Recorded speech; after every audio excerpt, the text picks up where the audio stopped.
Hello and welcome back to another episode of Inside the Tank presented by CW Sports Memorabilia. If you're just joining us for the first time, welcome. And if you're returning after a couple of episodes, welcome back. I'm your host, Tyler Rains, along with my co-host, Alex Fortadall. And Alex, we have a little bit of stuff to get through today, not as much as usual. Again, those darn postponements. But we have a little bit to talk about here regarding the last two games that happened on Saturday and Sunday. And then we have a couple more games coming up this week. And then we're also going to talk about at the end, if the playoffs started today, who would be facing who. So first off, I got to ask you, how you doing, man? It's been a week, but it's been a pretty exciting week to say the least. It has been an exciting week. Like you said, two games on the weekend, Saturday and Sunday. A Mississauga Steelhead player got his first OHL goal. That's something to be very proud of. We'll get into that. But besides that, no. You know what? It was a good weekend of hockey, that's for sure. So, but absolutely. It would have been more. It would have been more without, with the postponements in place. But you know what? Screw 3 and 3. Screw 4 and 4s. Whatever the hell. It's garbage. It shouldn't be happening, and at least in junior hockey, because you're never going to find that in the NHL. But it is what it is. I agree. And you know what? Honestly, sometimes you got to deal with that. So, you know what I mean? But these two games propelled the Steelheads to not just being 5 points into first place. They're now 9 points ahead of second place in the Eastern Conference. Steelheads fans have got to be feeling pretty good right now, because that right there is a sign that they're working hard and they're not letting anything get past. So I think that their hard work's really paying off.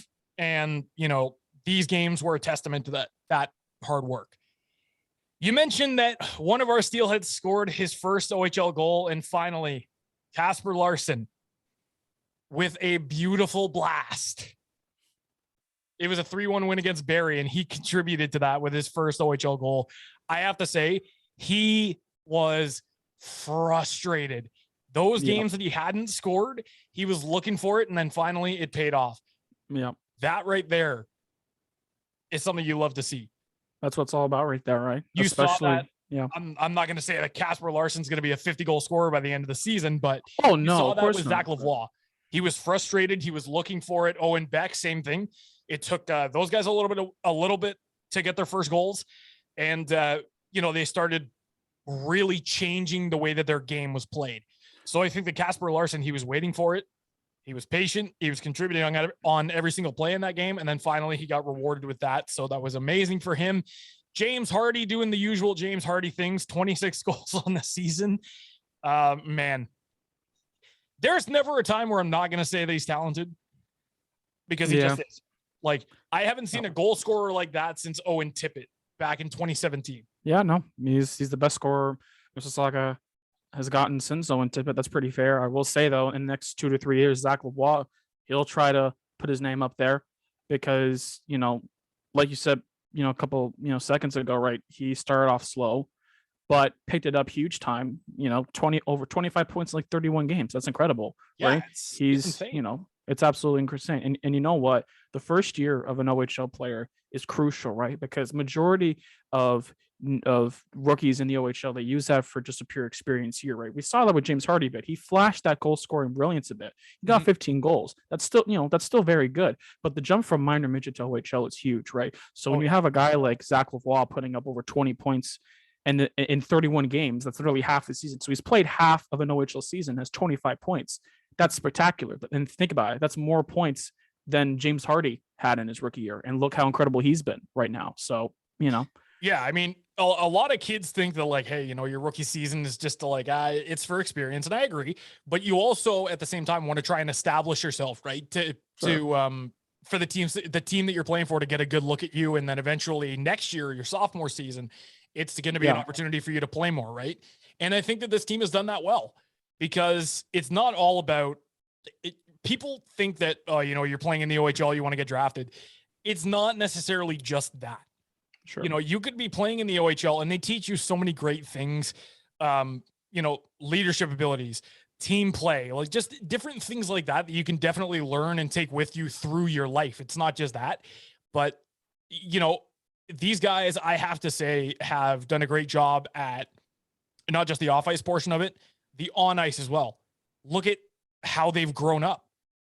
You know what I mean? Like, it seemed like just yesterday, Aiden Pruder was traded from Saginaw to Mississauga, and then you look at James Hardy, like you said, 15 goals in his rookie season, had almost 40 goals last season in 1920.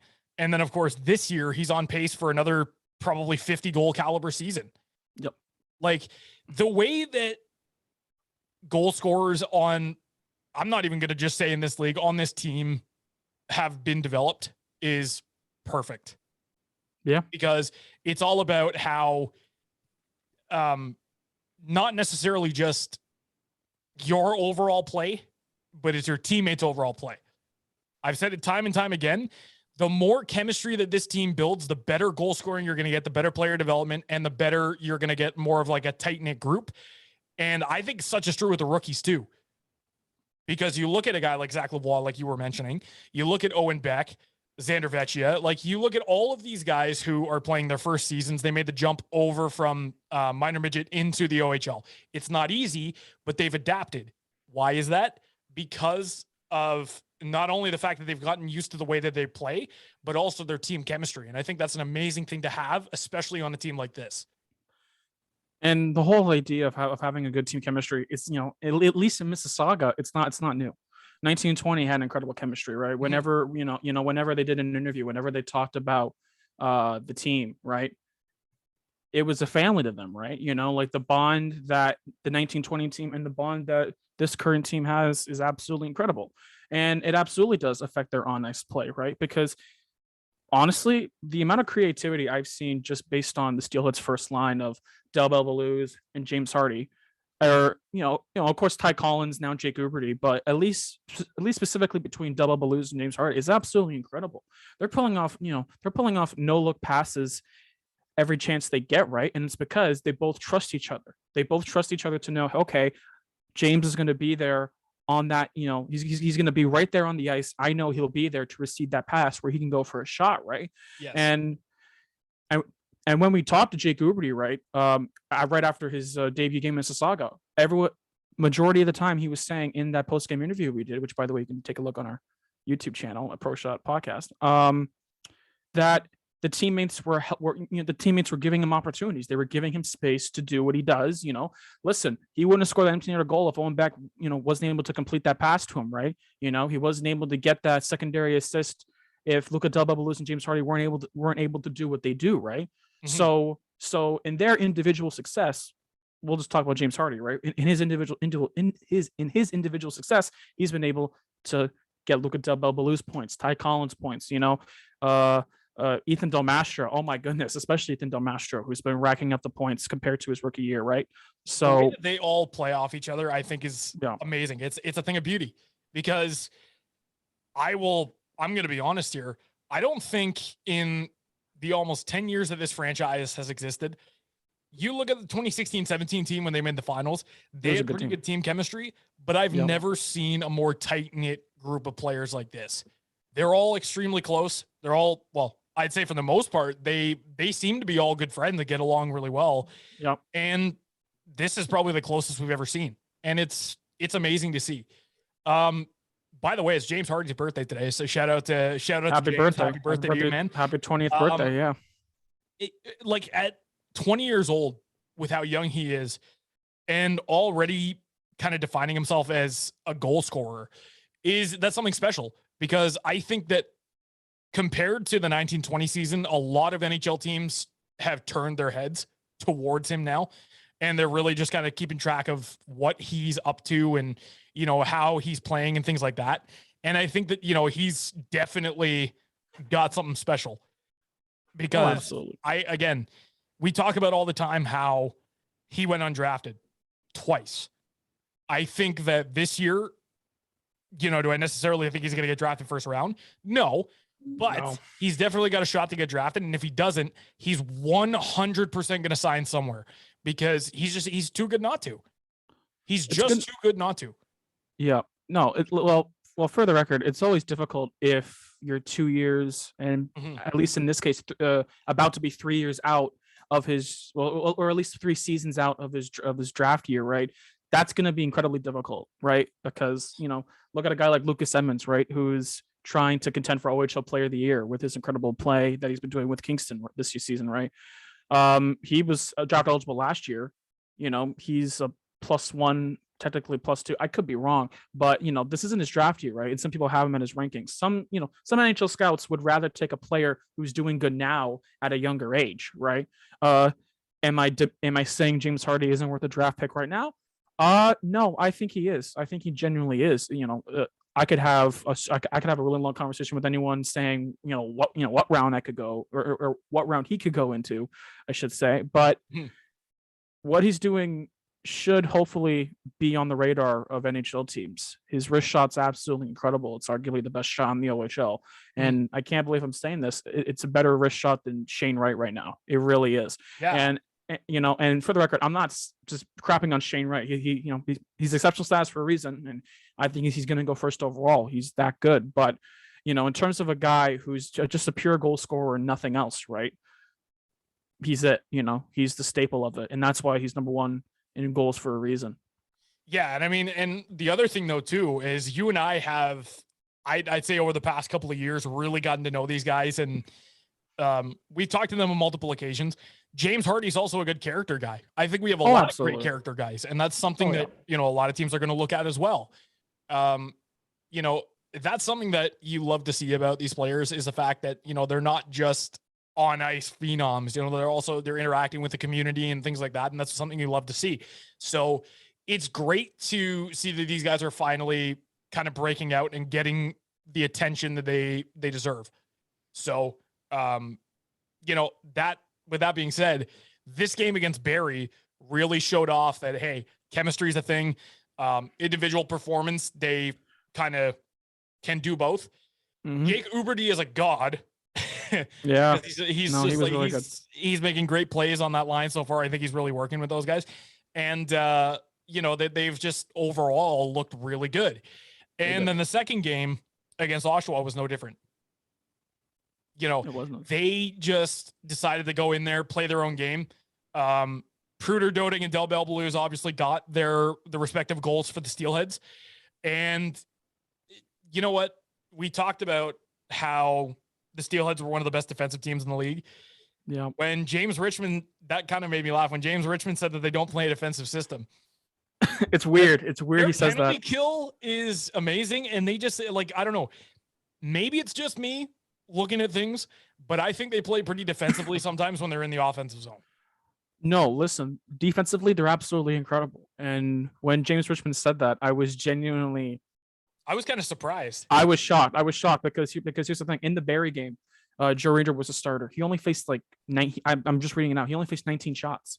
Yeah, and there were a lot of shots blocked from Chaz Sharp and things like that. Absolutely. And for those who can't recognize, but hasn't recognized, I should say, if a team wins by a decent margin in terms of goals and they allow a really low amount of shots, that tells you something, that they have really good defense. It happened in the Barrie game, and I'm looking right here. Roman Basman started against Oshawa.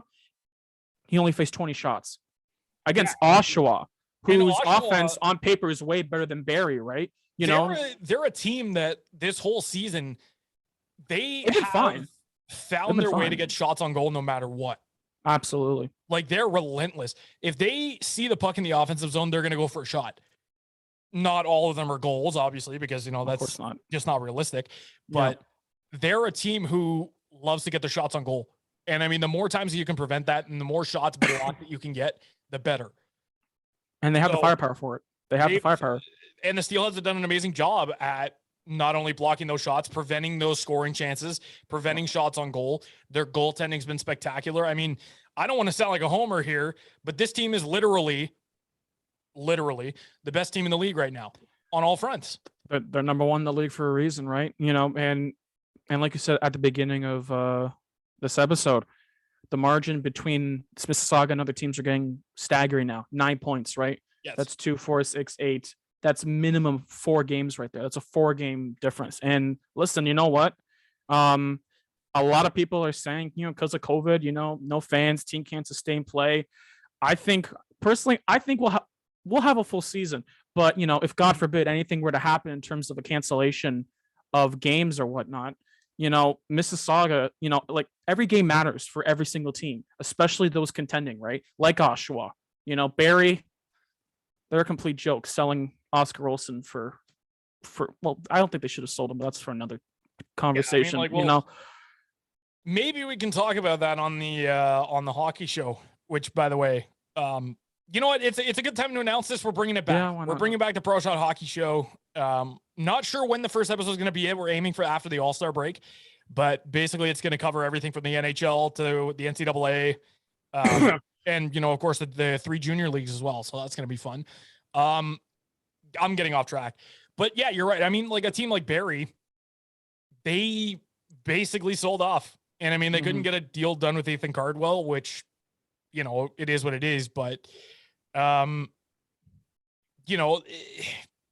there's not really much to be said. There isn't, at least in terms of Barrie. No, there isn't. Basically sold off their team, right? Not to say that they're not core playing. Pieces. Yeah, not to say that they're not playing good, which they've been playing decent hockey, but it's not. I don't think it's enough to get anywhere really close to back into the mix for things. Brant Clark can only get you so far. He's the best defenseman in the Ontario Hockey League, right? At least in terms of points and everything. He was drafted as high as he was by LA. That was an incredible pick by them anyway.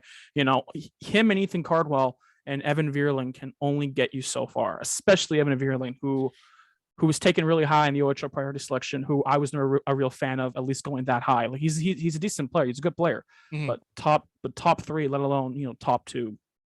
That wasn't a great selection by Flint there. And I have to give props to Barrie for previous years. They built their team in there are so many great goal teams from over the years, but the thing is they just don't have the depth. They don't have the depth. They have the star power, but it's not a good mix. You know what I mean? They have 3 superstars. They have a pretty decent goalie tandem, but they just have no depth. They were freaking out though about goalies. They were freaking out about goalies though. Or before the trade deadline, they were panicking, man. They brought in Matt, Gudis, right, from Owenstown. Matt Guzda, exactly. And Guzda, my apologies. I'm sorry. I'm gonna be honest. He was good in Owenstown, but since he got to Barrie, he's been a little bit underwhelming. He's been fine, but we're not here to completely crap on the Colts. But no, listen, the great franchise. When Dale Howardchuk, rest in peace, was still the head coach, they were a fun team to watch. They were they were an incredible adversary. I'm not saying that loss affected them now, but listen, their whole structure, it's not great. Their current hockey could be a lot better, especially when you have Ethan Cardwell, especially when you have Brant Clark. And, they sold Oscar Olsen, because no fans were in attendance. Okay. I'd love to know the reason for that. I'd love to have a conversation with the GM of Barrie for that. But that's interesting. But and even still, and Oshawa brought in Oscar Olsen, and the irony, we faced Olsen's whole I find it kind of funny because he hasn't. I don't think he's gotten a point with Oshawa yet. The last couple of games that I was looking through and that we were watching, he hasn't gotten a point with the Generals yet. Which he has 2 points, 2 points in 2 Oshawa. Oh yeah, so okay. It's technically a point per game, but the thing is, in the game of Mississauga, he did absolutely nothing. He didn't get a single shot on that. It was a bit surprising. But you know what? At the end of the day, no, he did. He got 2 shots. He got 2 shots. My apologies. Continue. Yeah. So at the end of the day, it's going to take time for him to adjust. But sure, overall, I think these games were really well played. The only mistake that, again, I'm going to say, I keep repeating it over and over and over again: stay out of the box. Yeah, they've been doing it less, but you got to just stay out of the box. They have been doing It's those penalties, and it's not always their fault either. Oh no, they're just dumb penalties. Those unintentional penalties, but you got to stay out of the box, because otherwise, as good as your penalty kill might be, you're not always going to kill it off. So you got to stay out of the box. Those 2 games were flawless. I don't think that there was anything wrong with them, especially the Oshawa game. Yeah. And we're going to look ahead into next week. But Alex, you like baseball, right? You see that Vlad Guerrero signed photo framed. Absolutely. I love baseball. We already know that you're a big hockey guy. We all like our sports. And as you can tell, I collect we both collect a lot of really cool stuff. Both a lot of cool stuff. Jerseys, pucks, anything like that. What if I told you that you can get stuff that is signed by a variety of NHL stars, anywhere from Wayne Gretzky, Evander Holyfield, Nathan Bastian, when he was on the Seattle Kraken, and plus the New Jersey Devils as well? What if I told you can get all of that stuff and so much more at an affordable price, and it's right here in Ontario. I believe you, because that is what CW Sports memorabilia offers. Our good buddy Charles Warburton, who for some, well, at least for those who know him, the official photographer of the Mississauga Steelheads, runs an incredible sports memorabilia business. And like Tyler said, baseball, hockey, football. His selection is absolutely incredible. He has signed paintings. He does incredible framing, top of the line framing at a good price compared to the competition, or at least other competitions around Ontario and the Greater Toronto area. Great guy, great business, and like you said, Tyler, even better prices. Like honestly, very good prices. And I think one of my favorite things that he has is he does a lot of custom artwork, right? Like Photoshop and things like that, that are amazing centerpieces. Like they're very good talking points and things like that, for when people come over, and you can have them displayed even in your office like I do here. There is just so much that he has to offer, and I definitely think you should go and check them out. And the best part about this, if you message him with code PROSHOT, you will save 10% off your first order. That's right. 10% off your first order with code PROSHOT. Go check out CW Sports Memorabilia, show them some love, and tell them that we sent you. So once again, thank you to CW Sports Memorabilia for sponsoring this podcast. Alex, let's move into the week ahead. We have two games, which are, again, Thursday night against Oshawa. That's in Oshawa. And we're back home on Friday against Peterborough. Once again, with no fans. Once again, with no fans. The last time we simulated went to the game, crowd noise, but it's simulated not crowd. It helps. It's definitely not the same.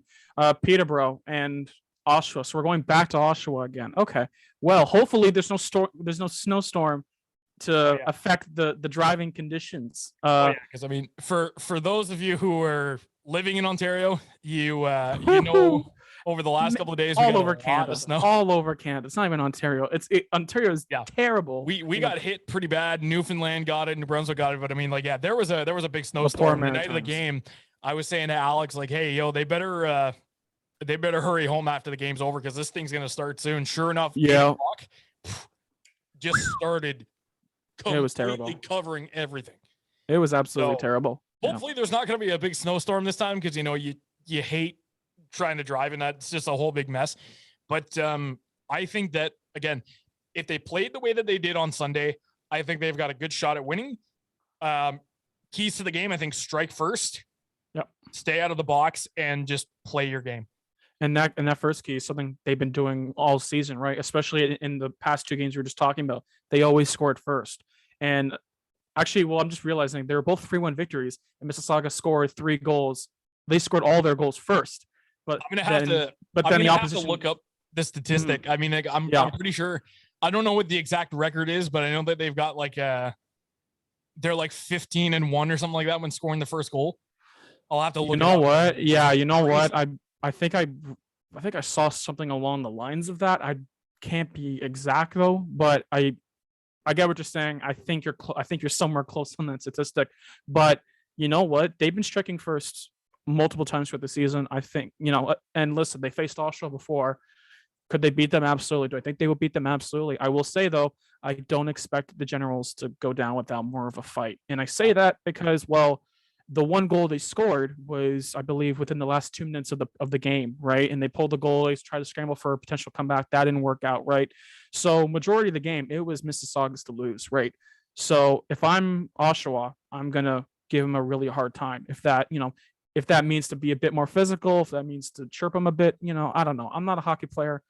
Look at me. Definitely not a hockey player. But listen, it's all about just being able to repeat what they did, and then add and then add more on top of that in terms of an effort, right? Especially a team like Oshawa. Let's be real here; they're one of the prestigious franchises in the OHL.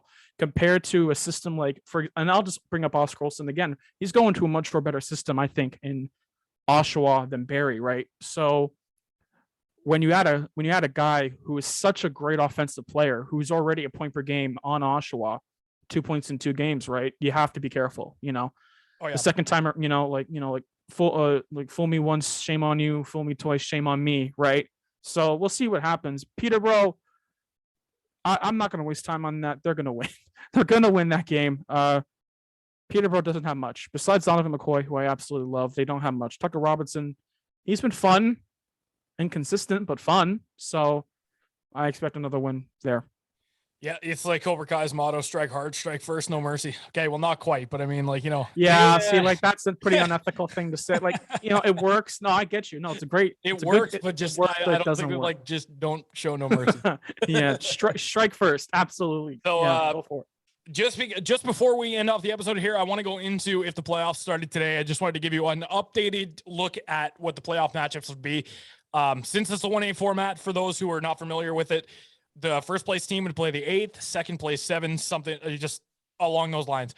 So of course we'll start off with the Western Conference. Sault Ste. Marie would play Kitchener, London would play Owen Sound, Guelph and Sarnia, and then Windsor and Flint. In the East, it would be Kingston versus Barrie, Oshawa versus North Bay, Hamilton versus Ottawa, and of course, since it's first place versus 8th place, Mississauga would play Sudbury. I think that's a pretty good redemption matchup for, I think it was the 18-19 season when Mississauga got swept by Quinton Byfield and Blake Blake Murray, both incredible players. Of course, Byfield, went second overall. Went second overall for a reason. Yeah. He did. Yeah. So if that were to happen, if it stays like that, which I think it will, because as of right now, Sudbury's been killing it. David Goyette, oh my gosh, man, just recently given Player of the Week for a reason. He's an incredible player at such a young age. Is. Yeah. So that'd be incredible. But I could see if that happened today. I think it's either a sweep or a 4-1 series win. I think it would be pretty dominant. Yeah, it definitely. But I mean, like it's like my dad always says.